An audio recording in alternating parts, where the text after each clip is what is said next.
Au nom du Père et du Fils et du Saint-Esprit. Amen. Esprit Saint, Esprit jailli du cœur de Dieu, torrent d'amour, torrent de feu, ô Esprit très saint, force des pauvres, souffle divin, entraîne-nous à proclamer que le Christ est Seigneur. Évangile de Jésus-Christ selon Saint Jean. L'un des 12, Thomas, appelé Didyme, c'est-à-dire jumeau, n'était pas avec eux quand Jésus était venu. Les autres disciples lui disaient, « Nous avons vu le Seigneur. » Mais il leur déclara, « Si je ne vois pas dans ses mains la marque des clous, si je ne mets pas mon doigt à l'endroit des clous, si je ne mets pas la main dans son côté, non, je ne croirai pas. » 8 jours plus tard, les disciples se trouvaient de nouveau dans la maison et Thomas était avec eux. Jésus vient alors que les portes étaient verrouillées et il était là au milieu d'eux. Il dit, « La paix soit avec vous. » Puis il dit à Thomas, « Avance ton doigt ici et vois mes mains. Avance ta main et mets-la dans mon côté.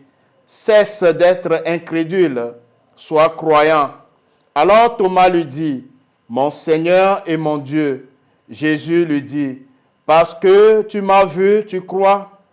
Heureux ceux qui croient sans avoir vu. » Acclamons la parole de Dieu.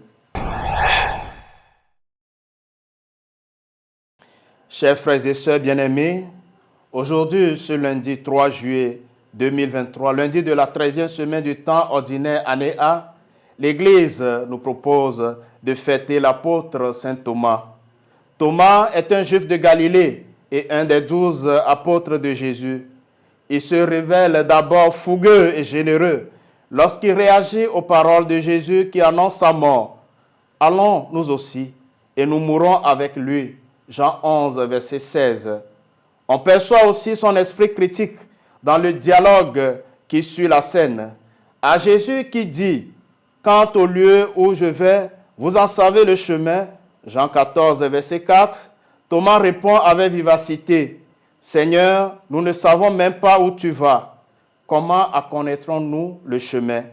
Mais c'est son incrédulité qui lui donne une place unique dans le récit des apparitions de Jésus. Thomas refuse de croire avant d'avoir vu les marques de la crucifixion. La paix soit avec vous. Cette paix de Dieu, nous en avons vraiment besoin en notre temps, où tant de guerres envahissent notre terre. Là où il y a la paix, la vraie paix de Dieu, il y a Dieu lui-même, mon Seigneur et mon Dieu. Thomas, qui souhaitait toucher pour croire, se laisse toucher au plus intime de son cœur, au point de ne plus résister à l'amour du ressuscité. C'est ce même amour, cette paix que nous souhaitons pour tant de personnes qui vivent en situation de guerre.